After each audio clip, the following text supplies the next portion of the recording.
நடந்து முடிந்த நாடாளுமன்ற தேர்தலில் நான் முன்னாடி சொன்ன மாதிரி இதில் வெறும் அரசியல் கட்சிகள் பங்கு பெறல, பல சமூக ஆர்வலர்களும் சமூக சிவில் சொசைட்டி ஆர்கனைசேஷனும் இந்தியா எனும் சிந்தனை மற்றும் ஜனநாயகத்தை விரும்பும் நம்பும் எல்லோரும் ஒன்று சேர்ந்து பாடுபட்ட ஒரு தேர்தல் இது. தமிழகத்தில் இணைந்தெழு தமிழ்நாடு என்ற ஒரு அமைப்பு இந்த எல்லா சமூக ஆர்வலர்களையும் ஒருங்கிணைத்து பல தொகுதிகளில் அமைதியாக, யாருக்கும் தெரியாமல் அமைதியாக வேலை பார்த்தார்கள். அந்த ஒரு இயக்கத்தின் இன்னைக்கு ஒரு நன்றி தெரிவிக்கும் கூட்டம் இருக்கு. இந்த கூட்டத்திற்கு வந்து நான் அவர்களை சந்திப்பது ரொம்ப ஒரு மகிழ்ச்சி தரக்கூடிய விஷயம். மறுபடியும் நான் ஒரு விஷயத்தை சொல்ல விரும்புகிறேன். இந்த ஜனநாயக விரோதி சக்திகளை எதிர்த்து அரசியல் கட்சிகள் மட்டுமல்ல, மக்கள் இயக்கங்களும் சேர்ந்து ஒரு போராட்டத்தில் ஈடுபட்டால் மட்டுமே இவர்களை நாம் ஒடுக்க முடியும். அதுக்கு இணைந்தெழு தமிழ்நாடு போன்ற பல இயக்கங்கள் உருவாக்க வேண்டும். இன்னும் நம்ம கலை இது சம்பந்தப்பட்ட இயக்கங்களை உருவாக்கல, அதை உருவாக்கணும். அப்படி மட்டும்தான் வந்து இந்த ஆதிக்க சக்திகளை நாம் எதிர்கொள்ள முடியும். இந்த இயக்கத்தின் அடுத்த கட்ட பணிகள் என்ன? நாடாளுமன்ற தேர்தல் முடிஞ்சிருச்சு, அடுத்த கட்ட இவர்களுடைய நகர்வு என்ன? கண்டிப்பாக நிறைய விஷயங்கள், அதாவது வந்து இன்னைக்கு வந்து நம்மளுடைய கிராஸ் ரூட்ல நடக்கிற விஷயங்கள் வந்து அதனுடைய தாக்கம், அதனுடைய அரசியல் தாக்கம், அதனுடைய மக்களுடைய ஒப்பீனியன், பப்ளிக் ஒப்பீனியன் சொல்லுவோம், அதை வந்து பெரிய லெவலுக்கு கொண்டு போகிறதுக்கு சில இயக்கங்கள் இல்லாத மாதிரி எனக்கு ஒரு ஃபீலிங் இருக்குது. அந்த பப்ளிக் ஒப்பீனியனை புரிந்து கொள்வதற்கும் அதை அரசியல் கட்சிகளுக்கும் மற்ற என்ஜிஓக்களுக்கும் மற்ற ஈவன் ஊடகங்களுக்கும் கூட எடுத்து சொல்லக்கூடிய ஒரு இயக்கமாக இது மாறலாம். சார், மத்திய ஜவுளித்துறை அமைச்சர் கிரிராஜ் சிங் ஒரு கருத்து தெரிவிச்சுக்கோங்க. இஸ்லாமியர்களே 1947 பாகிஸ்தானிற்கு அனுப்பியிருக்க வேண்டும். அவர்கள் இன்றைக்கு நாட்டில் இருப்பது மிகப்பெரிய அச்சுறுத்தலாக இருக்கிறது. அவர்களுக்காக நான் எந்த வேலையும் செய்ய மாட்டேன் அப்படிங்கிற ஒரு கருத்தை வந்து ஒரு அமைச்சர் வந்து பேசியிருக்காரு. இல்லை, அது நான் தான் முதல்ல இருந்தே சொல்றேனே, அதாவது அந்த கட்சியை பொறுத்த வரைக்கும் அவர்களுக்கு மந்திரிகள் அப்படியெல்லாம் யாருமே கிடையாது. அங்கே ஒரு பாஸு, மீதி எல்லாம் அங்கே வந்து அவர்களுடைய குலாம்ன்பாங்க. அந்த மாதிரி ஒரு பாஸு, மற்றவங்கெல்லாம் குலாம். அப்படிப்பட்ட ஒரு கட்சி அது. அங்கே வந்து மந்திரிகளுக்கு ஒரே வேலை என்னன்னா, எப்படி பாஸை இன்னைக்கு ஹாப்பியாக வச்சுக்கலாம், எதை சொன்னால் அவர் ஹாப்பியாக இருப்பார் அப்படின்னு பார்த்துக்கிட்டே இருப்பாங்க. அந்த ஸ்டேட்மெண்ட்டை விடுறது அவங்களுடைய வேலை. அவர்களுக்கும் ஜனநாயக விஷயம் இதெல்லாம் ரொம்ப சீரியஸாக எடுத்துக்கூடாதுன்னு நான் நினைக்கிறேன். ஏன்னா அந்த மாதிரி ஆட்களை மந்திரிகளாக உட்கார வைத்து விட்டோமேன்ற கவலை தான் நம்ம பண்ணமே தவிர அவர்கள் சொல்லும் வாக்கியங்களை எல்லாம் சீரியஸாக எடுத்துக்க வேண்டிய அவசியம் இல்லை.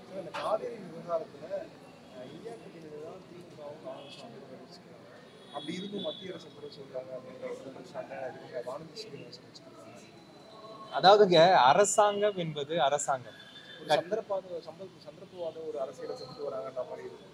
இன்னைக்கு கர்நாடகா ஒரு மாநிலம், தமிழ்நாடு ஒரு மாநிலம், ரெண்டுமே ஒரு ஸ்டேட். அந்த ஒரு மாநிலங்களுக்கு மத்தியில் ஒரு தண்ணி பிரச்சனை இருக்கு. இந்த தண்ணி பிரச்சனை எப்படி தீர்க்கிறோம்னா, interstate river water dispute ஆக்ட்னு ஒன்று இருக்கு. அதன் மூலமாக ஒரு காவேரி ரிவர் வாட்டர் மேனேஜ்மெண்ட் அத்தாரிட்டியை உருவாக்கி அந்த அத்தாரிட்டி மூலமாக அதுக்கு ஒரு சொல்யூஷன் கொண்டு வரும். இதில் எல்லாமே அரசாங்கங்கள் தான் செய்கிற விஷயம். அதாவது வானதி அவர்களுக்கு, திரு வானதி சீனிவாசன் அவர்களுக்கு இதில் வித்தியாசம் புரியலையோ இல்லை என்னன்னு தெரியல. அரசாங்கம் செய்ய வேண்டிய வேலைகளை வந்து கொண்டு போய் அரசியல் கட்சிகள் மேலே விடுறதெல்லாம் சரி கிடையாது. இல்லைன்னா 1950 அவங்க பண்ணலையா, 40 பண்ணலையான்லாம் கேட்கக்கூடாது. இன்னைக்கு இருக்கிற பிரச்சனையை அந்த ரெஸ்பான்சிபிலிட்டி எடுக்கிறதா நம்ம பொறுப்பு. இது ரொம்ப ஒரு ரெஸ்பான்சிபிலிட்டி இல்லாத ஒரு பேச்சா நம்ம.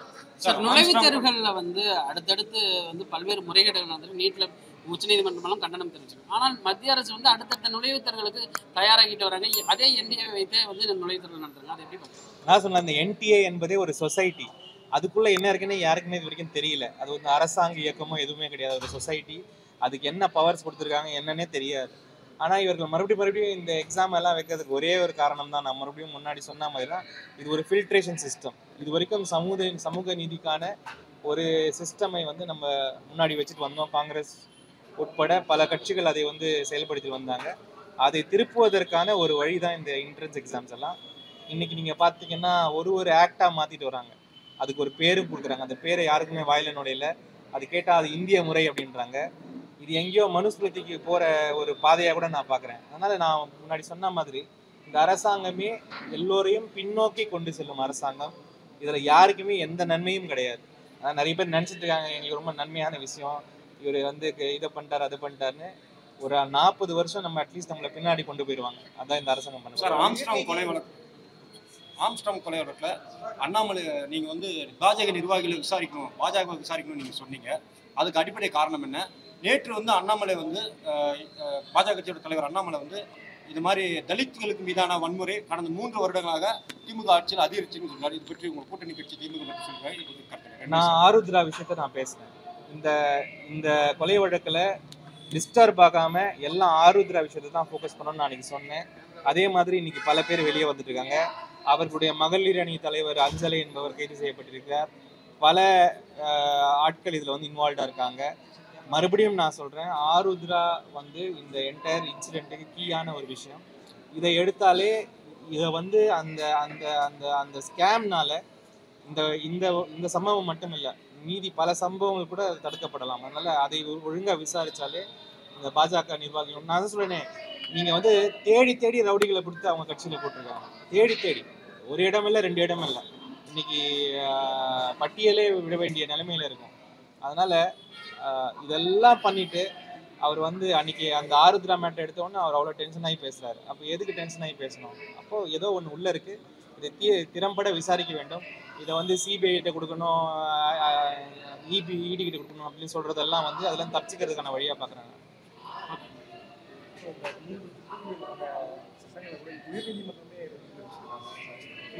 ஏங்க அது என்ன சட்டம், அதுல என்ன பண்ணிருக்காங்கன்றது யாருக்குமே தெரியலங்க. இன்னைக்கு வந்து பார்லிமெண்ட்ல மறுபடியும் ஒரு 8 சட்டம் போட போறாங்க. அதுல ஏர்கிராஃப்ட் ஆக்டையும் ஏதோ வாயு விஜயனா என்னவோ மாத்துறாங்க. அது என்னன்னு தெரியல, அது பார்லிமெண்ட்ல போனா தான் தெரியும். அந்த 3 சட்டங்களும் இந்திய குற்றவியல் சட்டத்தை வந்து எந்த ஒரு பார்லிமெண்ட்ரி ஸ்கூட்னி இல்லாம மாத்திருக்காங்க. இது வந்து எப்படி அவங்களுக்கு மனசு வருதா என்னன்னே புரியல. இது ரொம்ப ஒரு அட்ராசியஸான ஒரு விஷயம். அதுவும் வந்து இது அவங்க என்ன பதில் சொல்றாங்கன்னு எனக்கு ரொம்ப பயமா இருக்கு. அவங்க என்ன சொல்றாங்கன்னா, இது வரைக்கும் இருந்தது பிரிட்டிஷ் முறை சட்டம், நாங்க இந்திய முறை சட்டம் கொண்டு வரோன்றாங்க. எனக்கு அந்த இந்திய முறை சட்டம்னு கேட்டாலே பயமா இருக்கு. அதுல இருந்து தான் நாங்க ஓடி வந்து இந்த அரசியலமைப்பு சட்டத்துக்கு போனோம். மறுபடியும் எங்களை அங்க கொண்டு போறாங்களான்ற பயம் எனக்கு வருது. இந்த பயம் எல்லாருக்குமே இருக்கணும். சார் 21ஆம் தேதி நாடாளுமன்றம் கூடியது, என்னென்ன மாதிரி முக்கிய பிரச்சனைகளை எடுத்து வைக்கிறது? நிறைய பிரச்சனைகள் எடுத்து வைக்க வேண்டியது இருக்கு. கண்டிப்பாக எதுக்குமே ஒரு சொல்யூஷன் கிடைக்க மாட்டேங்குது. எந்த பிரச்சனை எடுத்து வச்சாலும் அதை கேட்கறதுக்கு அவங்க ரெடியா இல்லை.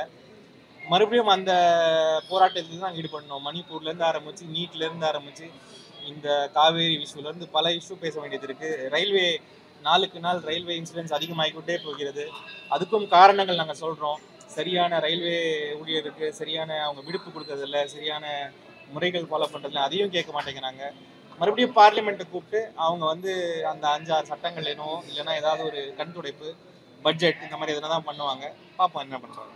தலித்துகள் மீதான தாக்குதல் அதிகமாக இருக்குன்னு அண்ணாமலை சொல்லியிருக்காரு. கூடவே இன்னைக்கு ரஞ்சித் உதய் சொல்லியிருக்காரு. எப்படி பாக்குறீங்க? இல்லைங்க, நான் முதல்ல இருந்தே என்னுடைய ஸ்டாண்ட் ஒன்று தான். இந்த சமுதாயமே பெருசா மாறலை. இது அரசாங்கங்கள் மட்டும் இல்லை, சமுதாயமே பெருசா மாறலை. தலித்துகள் மீதும் எஸ்டி மீதும் இவங்க வந்ததுக்கப்புறம் மைனாரிட்டிகள் மீதும் அந்த வன்மம் வந்து ரொம்ப நாளாக இருக்கிறது தான். அது வந்து புதுசான விஷயம் கிடையாது. ஆனால் அரசாங்கங்கள் அதை கட்டுப்படுத்திட்டு தான் வந்தது. இன்னைக்கு பாஜக அரசாங்கம் வந்ததுக்கு அப்புறம் தான் அது யார் வேணா ஓப்பனா பண்ணலான்ற ஒரு தைரியம் வந்திருக்கு. தமிழகத்தை பொறுத்த வரைக்கும் எனக்கு முதல்வர் தளபதி மீது மிகுந்த நம்பிக்கை உண்டு. அவர் வந்து நீங்க அரசியலெல்லாம் விட்டுருங்க, அதை தாண்டி ஒரு நல்ல மனிதர், அவர் வந்து சென்சிட்டிவான ஒருத்தர். அது கண்டிப்பா அவர் கண்ட்ரோல் பண்ணுவார்ன்ற நம்பிக்கை எனக்கு இருக்கு. அதை நான் அப்பீல அவர் முன்னாடி இருக்கேன்.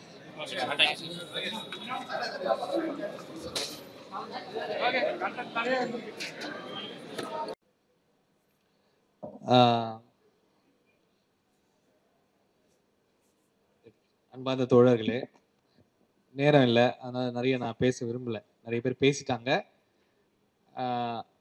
முதல்ல வந்து இந்த தோழர் தம்பி எல்லாம் எவ்வளவு அழகா இருக்கு. நீ எம்பி நீ ஏன் என்னை வந்து கொடுமை பண்றீங்க? அதான் நான் முதல் கேட்கணும்னு நினைச்சேன்.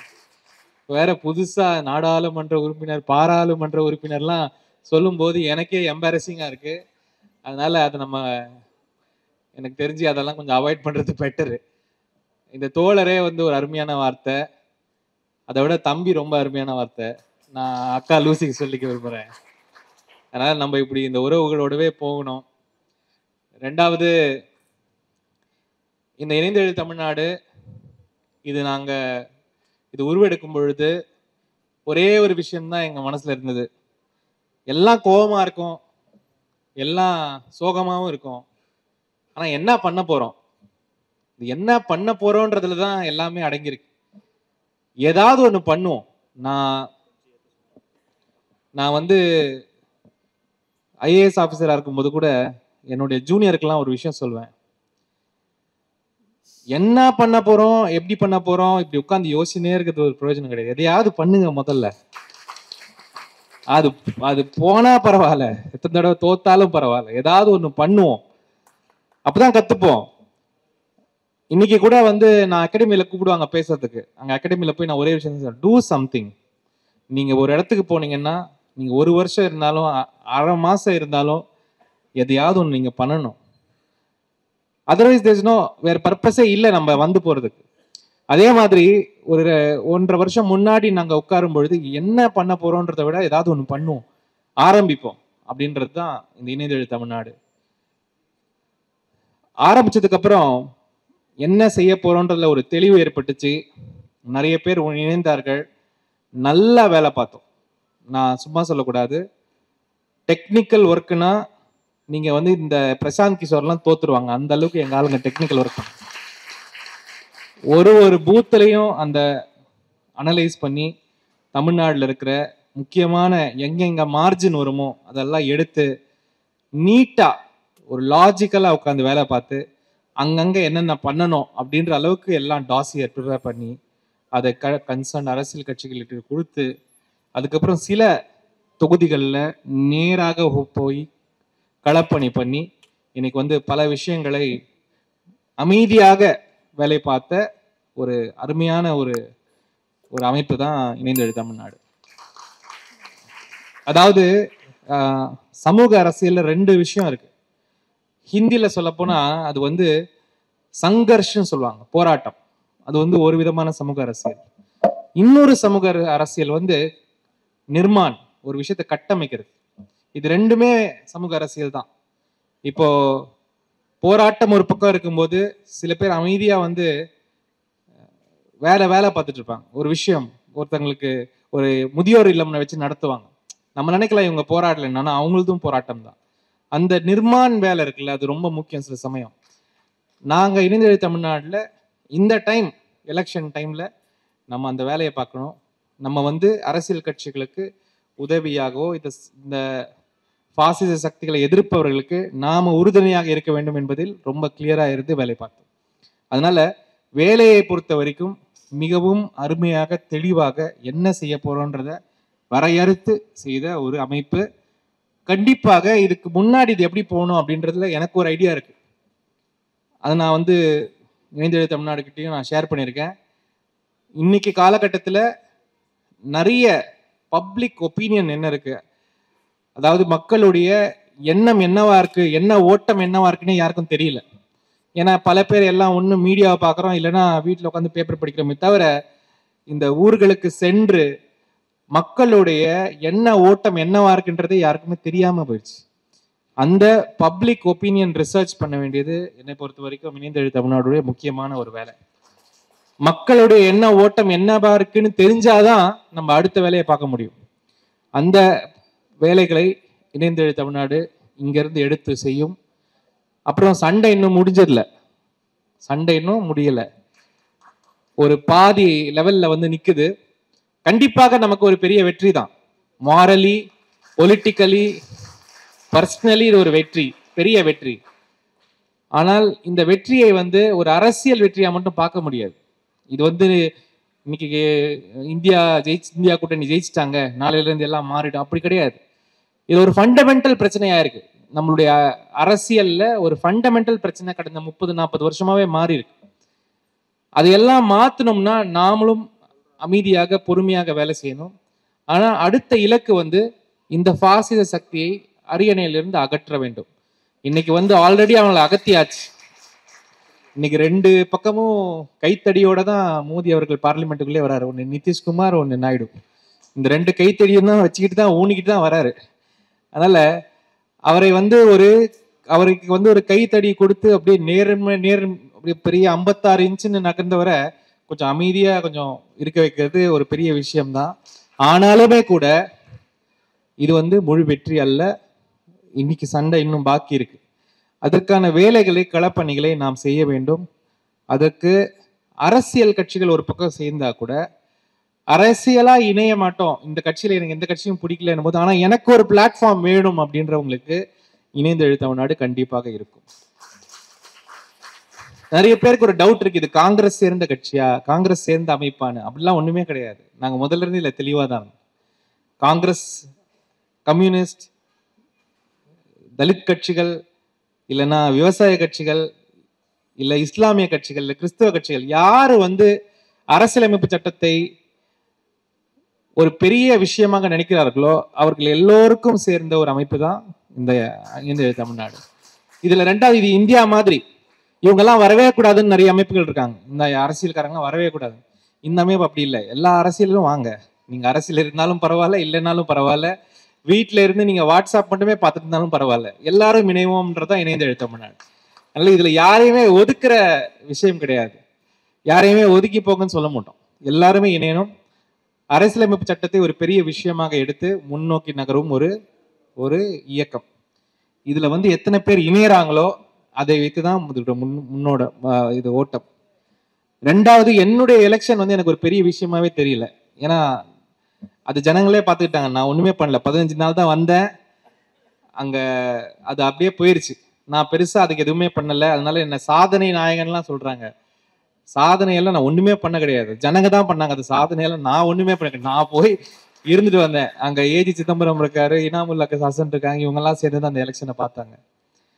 ஆனா தமிழக மக்களுடைய அரசியல் புரிதலை நாம் பாராட்டியே ஆக வேண்டும். என்னதான் நீங்க வந்து மந்திரம் போட்டாலும், என்னதான் நீங்க வந்து டிராமா பண்ணாலும், ஜனங்க வந்து கிளியரா இருக்காங்க.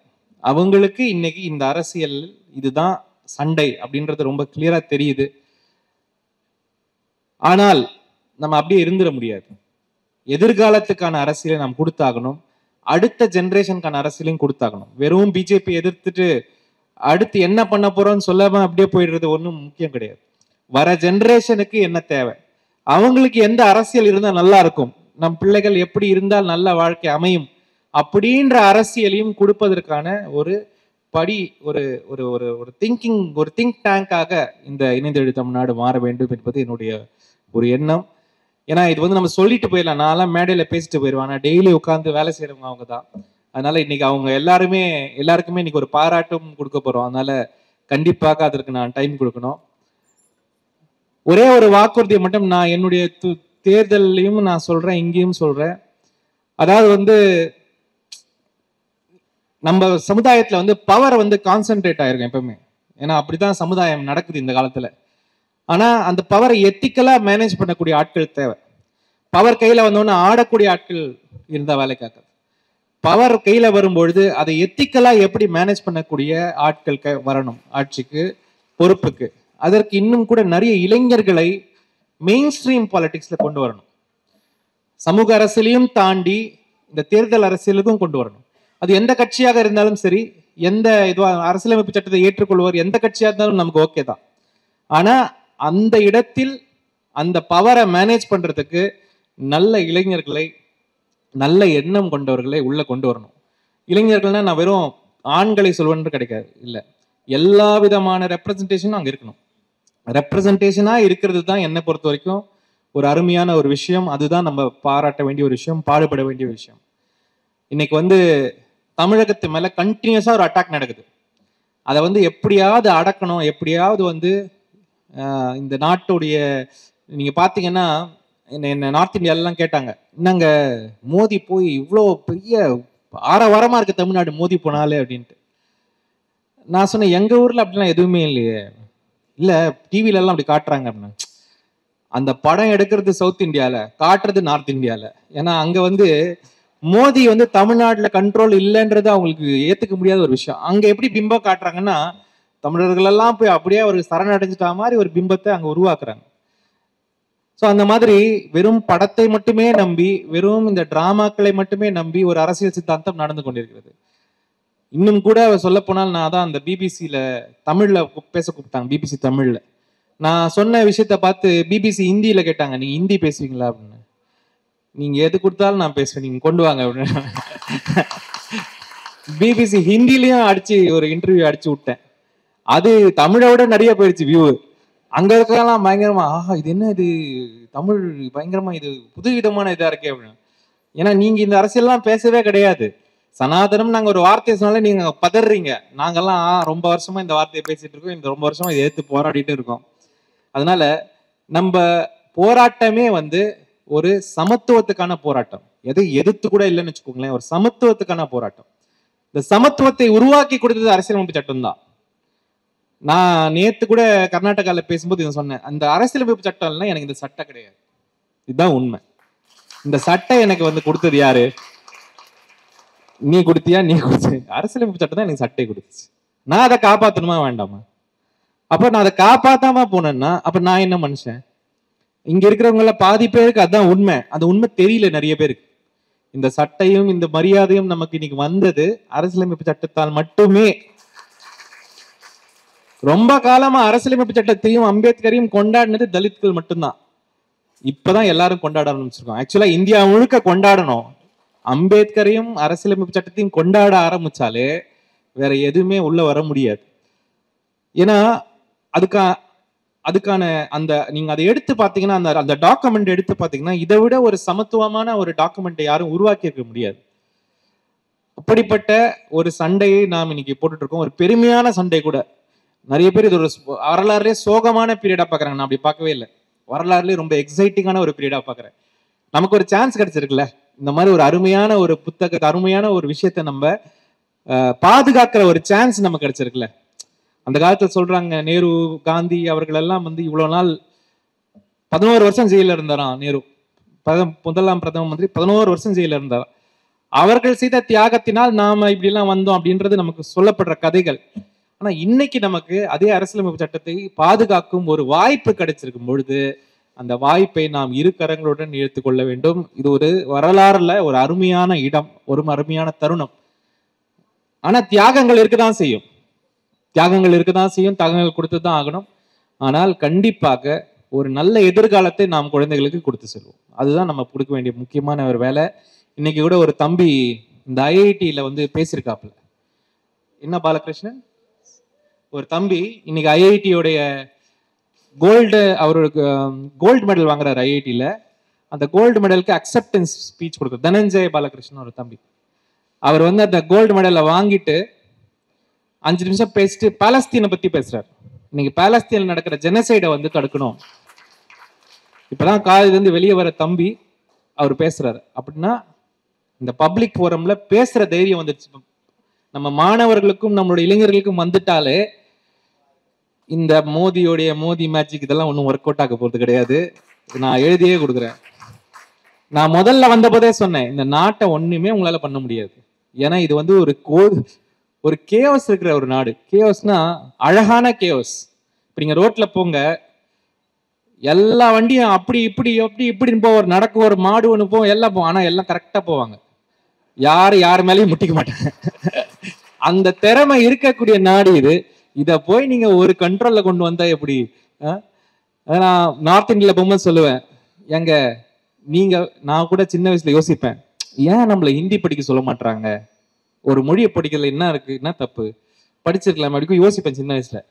மோடி வந்ததுக்கு அப்புறம் தான் எனக்கு புரிஞ்சுது ஏன் நான் ஹிந்தியே படிக்கலன்னு. நம்ம ஆளுங்க அப்பவே தெரிஞ்சுட்டாங்க. நம்ம ஆளுங்களுக்கு அவர் பேசுறது மன் கி பாத் ஒரு விஷயமும் புரியல. ஒருவேளை ஹிந்தி படிச்சிருந்தா அதுல பாதியாவது புரிஞ்சிருக்கும். அது புரியாம இருக்கிறது நல்லது. என்னைக்கு நீ தமிழ்நாடு தொடவே முடியாது, நீ என்ன டிராமா பண்ணாலும் தொட முடியாது. எனக்கு அப்பதான் புரிஞ்சது லாஜிக், ஏன் வந்து நம்ம ஹிந்தி படிக்கலன்ட்டு. அதனால இந்த மாதிரி ஒரு கொதிநிலையில இருக்கிற, ஒரு அழகான கொதிநிலையில இருக்கிற ஒரு நாட்டை வந்து நீங்க ஆர்டர் படுத்தவே முடியாது, நீங்க ஆர்டர் கொண்டு வரவே முடியாது. அதனால உங்க டிராமா இதெல்லாம் வந்து எங்கேயாவது ஒரு சின்ன இடத்துல தான் நடக்குமே தவிர அங்கேயே இப்ப மதிக்கல.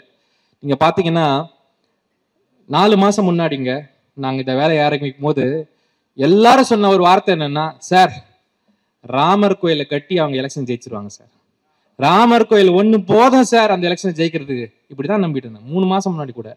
ராமர் கோயில் கட்டினத்திலேயே தோத்துட்டாங்க இன்னைக்கு. அதனாலதான் அந்த ஃபைசாபாதோட எம்பியை சீட்லயே உட்கார வச்சிருக்கோம்.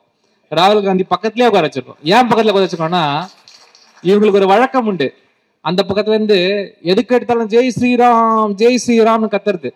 நாங்க அவர் ஜெய் ஸ்ரீராம் கத்தும் போது நம்ம அவதேஷ் பிரசாத் அந்த ஃபைசாபாத் எம்பி எழுந்து, வணக்கம் நான் தான் அது. அப்ப நாங்க சொல்றது பாருங்க, அயோத்தியாவே இங்க இருக்குது பாருங்க. அதுல இப்ப கத்தத்தை விட்டுட்டாங்க, அதை ஜெய் ஸ்ரீராம் சொல்றது விட்டாங்க. ஏன்னா அது ஒரு பொது தொகுதி, அதுல ஒரு தலித் நின்று ஜெயிச்சிருக்காரு அந்த ஃபைசாபாத்ல. அப்போ யூபிக்குள்ளேயே இவங்களுக்கு இவ்வளவு டஃப் கொடுக்கும்போது இவங்க தமிழ்நாடெல்லாம் இவங்க டக்கர் பல்ட்டி அடிச்சாலும் ஒண்ணும் பண்ண முடியாது. அதனால வாய்க்கு வந்தபடியெல்லாம் புழுவுனாங்க. 74% ஓட்டு இருக்கு எங்களுக்கு தமிழ்நாட்டுல அப்படின்ட்டு அடிச்சு போட்ட எதையாவது அடிச்சு விட்டு இதெல்லாம் ஒரு காமெடியா தான் நம்ம பார்க்கணும். இன்னைக்கு அரசியல்ல ஒரு மீம் கண்டென்ட் கொடுக்கறதுக்கான டெய்லி ஸ்டேட்மெண்ட் வந்து பாஜக தலைவர் கொடுத்துக்கிட்டே இருக்காரு. நம்ம பசங்களுக்கும் இந்த மீம் கண்டென்ட் போடுறதுல ஒரு கண்டென்ட் தேவையில்லை, அதை அவர் கொடுத்துட்டே இருக்காரு. டெய்லி அதை என்ஜாய் பண்ணுவோம் நம்ம. ஒன்றும் அவங்க ரெண்டாவது வந்து இந்த இன்னைக்கு பார்லிமெண்ட்ல பாக்குறேன், நான் பார்லிமெண்ட்டுக்குள்ள போனோன்னு எனக்கு தோணுன ஒரு விஷயம், ரொம்ப பெரிய இடமா இருந்தது, ரொம்ப பெரிய இடமா இருக்கு அப்படின்னு எனக்கு தோணுச்சு. ஆனா மோடி அமித்ஷா ரொம்ப சின்ன ஆளுங்களா தெரிஞ்சாங்க அங்க முன்னாடி உட்கார போது. ரொம்ப பெரிய சைஸாவே இல்லை, ரொம்ப சின்னதா தான் இருந்தாங்க. நான் அது கூட நினைச்சேன், பெரிய பஜான் பாவா இருப்பான, இவ்வளவுதான் இருக்காங்க ரெண்டு பேருமே. ஆனா மூஞ்சி மட்டும் உருன்னு இருக்காங்க. இன்னும் கோவம்னு தெரியல, அந்த பக்கத்துல இருந்து பயங்கர கோவமாவே பார்த்துட்டு இருக்காங்க. அதனால 3 பேர் உட்கார்ற சீட் அது. அதனால பக்கத்துல ஒருத்தர் உட்கார்ந்து இருக்காரு, நிதின் கட்கரியோ இல்ல ராஜ்நாத் சிங்கோ உட்காருவாங்க. அவங்களும் இவர் மாதிரியே மூஞ்சி வச்சிருக்காங்க. இன்ஃபேக்ட் நிதின் கட்கரி அங்க வந்தாரு இது பதவி பிரமாணம் எடுக்கிறதுக்கு. ஒரே கரவழி, எல்லாருமே பார்லிமெண்ட்டே எல்லா கரவழி எழுப்புறாங்க அவருக்கு. அதை பார்த்து அங்க அந்த 2 பங்கும் பயங்கர காண்டாவுது. அப்படியே நான் அவங்களுக்குள்ளேயே ஏகப்பட்ட டைனமிக்ஸ் ஓடிட்டு இருக்கு. அது எவ்வளவு நேரம் அது இருக்குன்னு தெரியல.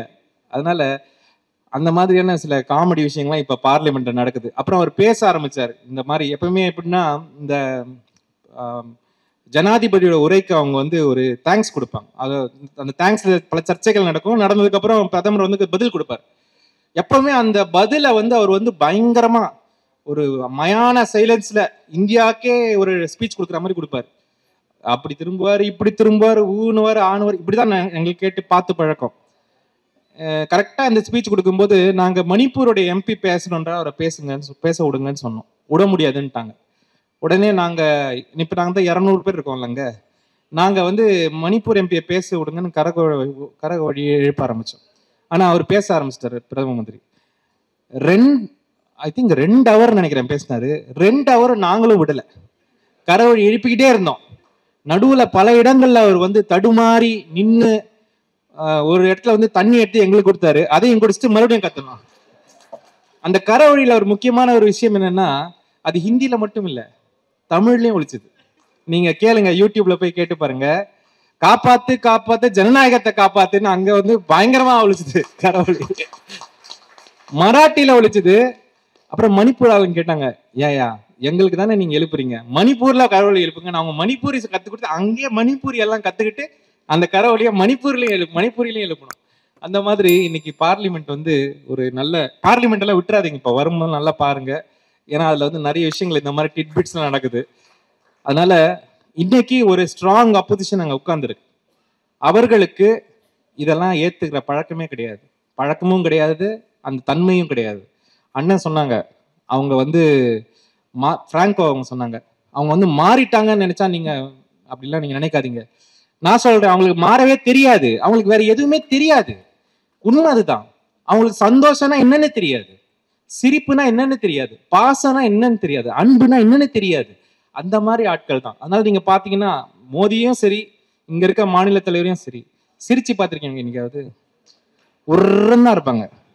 அந்த முகத்தை பாருங்க, என்னைக்காவது அதுல ஒரு சிரிப்பு இருந்தா அதை நம்ம ஏத்துக்கலாம். அது அந்த மாதிரி மென்டாலிட்டி உள்ள ஆட்கள் வந்து நீங்க வேற எதையும் எதிர்பார்க்க முடியாது. ஆனால் அந்த அரகன்ஸ் தான், அந்த அராஜகம் தான் அவர்களுடைய கம்ப்ளீட் டிஸ்ட்ரக்ஷனுக்கும் ஒரு வழிவகுக்கும் என்பதும் நம்ம புரிஞ்சுக்க வேண்டிய ஒரு விஷயம். அதனால அவங்க எவ்வளவு அராஜகமா நடந்துக்கிறாங்களோ அவ்வளவு சீக்கிரமா மக்கள் அவர்களே தூக்கி அடிப்பார்கள் என்பது ஒரு நிஜம். அது நடக்கும், ஆல்ரெடி நடந்துட்டு இருக்கு.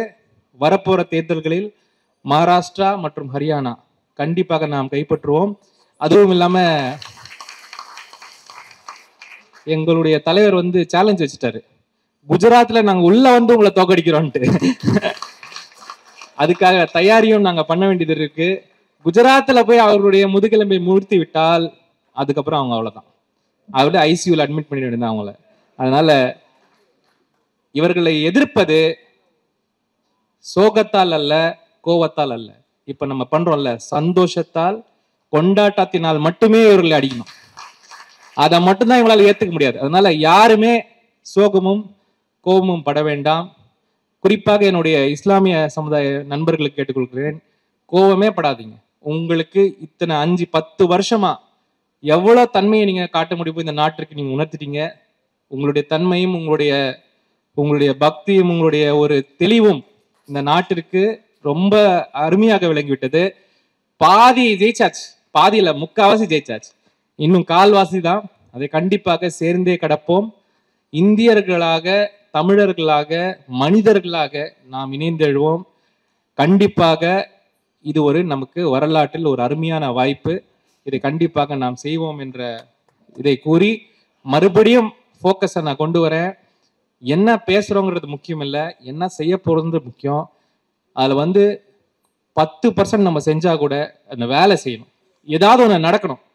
நம்ம அதுல தோக்கட்டும், நம்ம செய்யறத வந்து வேஸ்டா போட்டோம், ஆனா எதையாவது ஒன்று செய்யணும் அப்படின்ற ஒரு எண்ணம் நமக்கு உருவாக்கணும். கடைசியாக ஒரு விஷயத்த சொல்லிக்கிறேன், மெயின் ஸ்ட்ரீம் அரசியலை பார்த்து ஓட வேண்டாம். சரி, நம்ம எல்லாம் வந்து நமக்கு அதை போக இஷ்டம் இல்லை அப்படின்னு ஒன்று விட்டுருவோம். ஆனால் அதை போக நினைப்பவர்களை நாம் என்கரேஜ் பண்ணுவோம். போங்க, நீங்க வாங்க, நீங்க ஒரு நல்ல அரசியல்வாதியா நீங்க இருங்க அப்படின்ற ஒரு அவங்களுக்கு ஒரு சப்போர்ட்டை நம்ம கொடுப்போம். நம்ம என்ன பண்ணுவோம்னா, போகவே போகாதீங்க அந்த பக்கம்னு சொல்லியே வளர்த்துட்டோம் எல்லாரையுமே. அதனாலே அந்த இடத்துல ஒரு கேப் ஆகி போச்சு. அதனால இந்த காலத்து இளைஞர்களை யாராவது வர நினைக்கிறாங்கன்னா, போக நினைக்கிறாங்கன்னா, அவர்களை நீங்க என்கரேஜ் பண்ணுங்க. என்ன மாதிரி ஆட்களோட வேலை என்னன்னா, அவங்களெல்லாம் கூட்டிக்கிறது தான். அவங்களுக்கு வந்து ஒரு லேட்ச் இல்லாம இருக்கும், நாங்க இருக்கோம், நாங்க ஒரு அருமையான அவங்களுக்கு ஒரு வழி நாங்க பண்ணித்தரோம். அதனால நீங்க நிறைய யங்ஸ்டர்ஸ் நீங்க உள்ள அனுப்புங்க, எல்லா கட்சிகளையும் அனுப்புங்க, இந்த கட்சியில மட்டும் இல்லை, எல்லா கட்சிகளையும் அனுப்புங்க. அவர்களால் மட்டும்தான் எதிர்காலத்துக்கான அரசியலை கொடுக்க முடியும். இந்த எல்லா வேலையையும் இணைந்தெழு தமிழ்நாட்டில் எல்லா தரப்பினரும் சேர்ந்து ஒரு ஃபோர்ஸாக நாம் அமைய வேண்டும் என்று கேட்டுக்கொண்டு இந்த நிகழ்ச்சியை ஒருங்கிணைத்து நடத்தி இவ்வளவு பேர் எவ்வளவு தூரம் வந்திருக்கீங்க, நிறைய நேரம் ஆயிடுச்சு. நன்றி, வணக்கம், தேங்க்யூ. தொடர் அவர்கள் நன்றி. ஒரு நிமிஷம் இருங்க. இந்த இணைந்த தமிழ்நாட்டினுடைய ஒரு டீம் தோழர் சொன்னார் இல்லையா, அவர்களுடைய அந்த பணியை பாராட்டி தோழர் அவர்கள் இப்பொழுது சான்றிதழ் வழங்குவாங்க. அதற்கு பிறகு சால்வை போடலாம். கொஞ்சம் எல்லாம் கீழே இருங்க தோழர்கள். அதே மாதிரி எல்லோருக்கும் வெளியில உணவு ஏற்பாடு செய்யப்பட்டிருக்கின்றது. அந்த உணவை சாப்பிட்டு விட்டு சரியாக அந்த தட்டையெல்லாம் அந்த சைட்ல பாக்ஸ் வச்சிருப்பாங்க. நாம கொஞ்சம் ஒத்துழைச்சு அதை ப்ராப்பரா அங்க போட்டுட்டோம்னு நல்லா இருக்கும். அந்த